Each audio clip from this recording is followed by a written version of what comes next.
জি, আমি মোহাম্মদ রাকিব হোসেন খান মুক্তিযোদ্ধা জিয়াউর রহমান হল সংসদ নির্বাচনে ভিপি পদে প্রতিদ্বন্দ্বিতা করছি। আমি অ্যাকাউন্টিং বিভাগের 18-19 সেশনের শিক্ষার্থী। জিয়া হলে 104 নম্বর রুমে আমি থাকি। আমি বাগেরহাটের শরণখোলা উপজেলায় আমার জন্মস্থান এবং ওখানেই বেড়ে ওঠা। স্কুল কলেজ আমি ওখানেই শেষ করেছি। তারপরে ঢাকা বিশ্ববিদ্যালয়ে এসে মুক্তিযোদ্ধা জিয়াউর রহমান হলে আবাসিক শিক্ষার্থী হিসাবে বর্তমানে আছি এবং এখানেই নির্বাচন করছি। জি, আমরা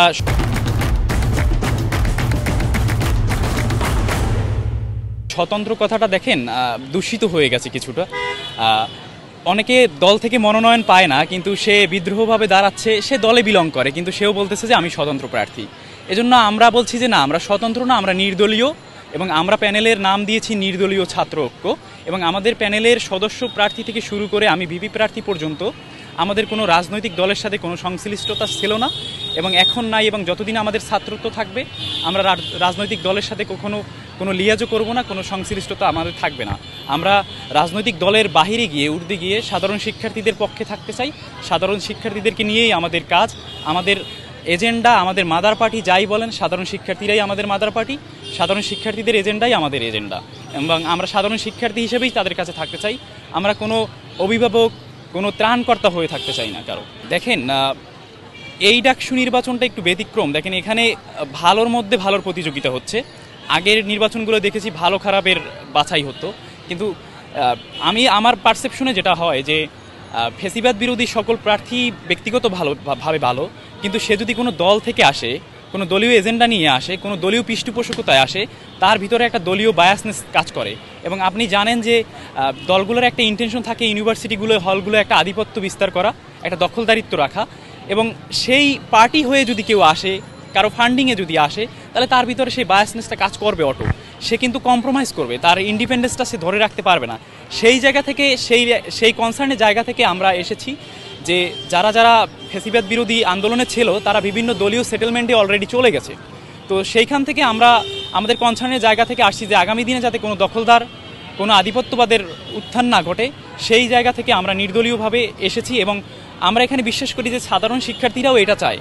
তারা এই যে হলে হলে দখলদারিত্ব, ক্যাম্পাসে দখলদারিত্ব, ক্যাম্পাসে মানে এখন এমন অবস্থা হয়ে গেছে ক্যাম্পাসটার, দেখেন যে এই ক্যাম্পাসটাকে এখন মনে হচ্ছে যে একটা রাজনৈতিক সংস্থা, একটা রাজনৈতিক পার্টির মনে হচ্ছে যে এটা হেডকোয়ার্টার। এখানে এটা যে একটা শিক্ষা প্রতিষ্ঠান এটাই মনে হচ্ছে না। এবং দলীয় প্রার্থীরা এমনভাবে বলতেছে যে ঢাকা ভার্সিটি আগে আদৌ তো একটা রাজনৈতিক প্রতিষ্ঠান। তার মানে তারা বুঝাতে যাচ্ছে মনে হয় যে এটা বিএনপি কিংবা জামাত শিবিরের একটা হেডকোয়ার্টার। এটা যে শিক্ষা প্রতিষ্ঠান, এখানে যে শিক্ষাটাই মুখ্য হওয়া উচিত, সেটা হারিয়ে যাচ্ছে। এখানে দলকে, মাদার পার্টিকে টিকিয়ে রাখার জন্য শিক্ষার্থীরা পড়ালেখা বাদ দিয়ে কাদা ছোড়াছুরি করতেছে, একদল আর এক দলকে বুলিং করতেছে। এটাই জানি এদের এখানকার নিত্য কার্যক্রম, এমনভাবে তারা রিপ্রেজেন্ট করতেছে। এবং সাধারণ শিক্ষার্থীরা আসলে এটা চায় না, এবং ওইখানেই আমাদের অবস্থানটা। নিশ্চয়ই সেটা সকল প্রার্থীর জন্যই, যারা নির্বাচনে আসতেছে তারা একটা ভালো সময় এখানে ব্যয় করেছে, আর্থিক একটা খরচ হয়েছে তাদেরকে। এবং এখন যদি মাঝপথে এসে এটা বন্ধ হয়ে যায়, নিশ্চয়ই সেটা সবার জন্য হতাশাজনক, যে শিক্ষার্থীদের জন্য হতাশাজনক, প্রার্থীদের জন্য হতাশাজনক, এবং ওভারঅল পুরো দেশের জন্য একটা অস্থিতিশীল পরিবেশের উৎপত্তি এখান থেকে হবে। দেখেন, আর এই যে ইনসিডেন্টগুলো, যেমন এই এখানকার নির্বাচনকে স্থগিত করা, রাজশাহী ইউনিভার্সিটিতে ঝামেলা, চট্টগ্রাম ইউনিভার্সিটিতে, বাংলাদেশ কৃষি বিশ্ববিদ্যালয়, এই সবগুলো না একই সূত্রে গাঁথা। দেখেন, আমার ব্যক্তিগত অবজারভেশনে মনে হয় যেটা, যে অন্তর্বর্তী সরকার আসার পর থেকে রাজনৈতিক দলগুলোর সাথে তাদের একটা চুক্তি হওয়ার দরকার ছিল। তাদের মেয়াদ নিয়ে, তাদের ক্ষমতা কতটুকু থাকবে, 1 বছর থাকবে না 2 বছর থাকবে, সেটা নিয়ে রাজনৈতিক দলগুলোর সাথে একটা বোঝাপড়া করার দরকার ছিল। সেখানে ক্ষমতার মেয়াদ নিয়ে একটা ধোঁয়াশা সৃষ্টি হয়েছিল। সেইখান থেকে জাতীয় নির্বাচন হবে কি হবে না, সেখান থেকে রাজনৈতিক দলগুলোর মধ্যে একটা সন্দেহ তৈরি হয়েছিল।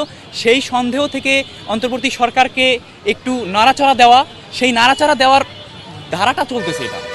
এবং এটা আমরা মনে করি যে আসলে এই ধারাটা তৈরি হচ্ছে ওখান থেকেই, এবং এখনও চলছে। এবং এটা আগামী নির্বাচন, জাতীয় নির্বাচন হওয়ার আগ পর্যন্ত এরকম টুকটাক অস্থিতিশীলতা থাকবে। এবং এখানে আমরা যারা ফেসিবাদ বিরোধী ছিলাম, এবং সাধারণ শিক্ষার্থীরা, এবং সর্বমহলের সবাইকে সচেতন থাকতে হবে আগামী নির্বাচন হওয়া আগ পর্যন্ত। এবং আমি মনে করি যে ডাকসু নির্বাচন কোনোভাবেই বানচাল করতে পারবে না।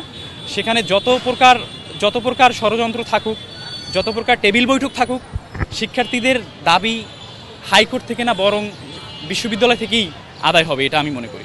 দেখেন, নির্বাচন ও ইশতেহারে প্রত্যেক প্রার্থী অনেক রং রং করে অনেক ইশতেহার দিয়ে থাকে।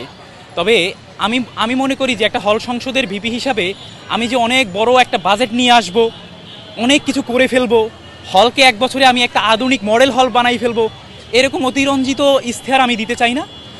আমার আমার উদ্দেশ্য হচ্ছে, আমাদের প্যানেলের উদ্দেশ্য হচ্ছে, আমরা কোনো ত্রাণকর্তা, কোনো অভিভাবক হয়ে উঠবো না। হল প্রশাসনকে, আমরা হল প্রশাসনের যে ইনিশিয়েটিভগুলো, সেই ইনিশিয়েটিভগুলো শিক্ষার্থীদের ইন্টারেস্টটাকে জড়িয়ে দেব। আমরা হল প্রশাসনের যে কার্যক্রমগুলো সেটা জানি হল প্রশাসন সুষ্ঠুভাবে করতে পারে এবং সেটা যেন শিক্ষার্থীদের পক্ষে থাকে, এটাই আমরা নিশ্চিত করব।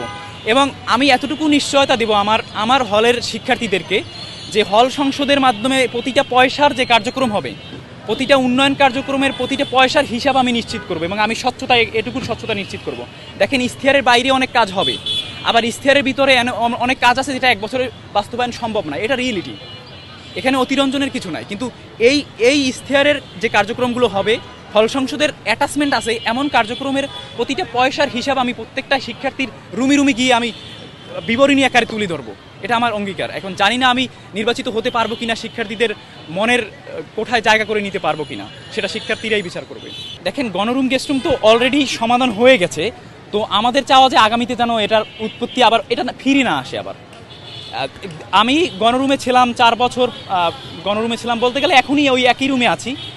19 সালে ঢাকা ইউনিভার্সিটির জিয়া হলে এসে 104 নাম্বার রুমে উঠেছিলাম। সেখানে গণরুম গেস্ট রুমের বিরুদ্ধে কথা বলার কারণে, ছাত্রলীগের অনিয়ম, ওদের নির্যাতনের বিরুদ্ধে কথা বলার কারণে আমাকে ওদের অবাধ্য সন্তান হিসাবে সেই গণরুমেই রেখেছিল 5 বছর বলতে গেলে। এবং বিপ্লবের পরেও আমি উপরে যাইনি, ওখানেই আছি। কারণ ওদের একটা স্বপ্ন ছিল যে আমাকে নাকি নিচতলায় রাখবে ওরা। তো আমি তাদের স্বপ্নটাকে বাস্তবায়ন করেছি, এখনও আছি এখানে। তো আমি মনে করি যে গণরুম গেস্ট রুম আর ফিরে আসবে না, যদি কিনা আমাদের যে নতুন শিক্ষার্থীরা আছে 23-24 বা 24-25-এর শিক্ষার্থীরা, যারা ছাত্রলীগের ফ্যাসিবাদী আমলটাকে দেখেনি, তারা যদি সোচ্চার হয় এবং ওই ফ্যাসিবাদী আমলের যে নির্যাতনগুলো, ওইগুলোকে যদি উপলব্ধি করতে পারে এবং তারা ঐক্যবদ্ধ থাকতে পারে, আগামী দিনে যে পার্টি ক্ষমতায় আসুক, যারাই বিরোধী দলে থাকুক, তারা আধিপত্যবাদ বিস্তার করে গণরুম গেস্ট রুম ফিরিয়ে আনতে পারবে না, এটা আমার দৃঢ় বিশ্বাস।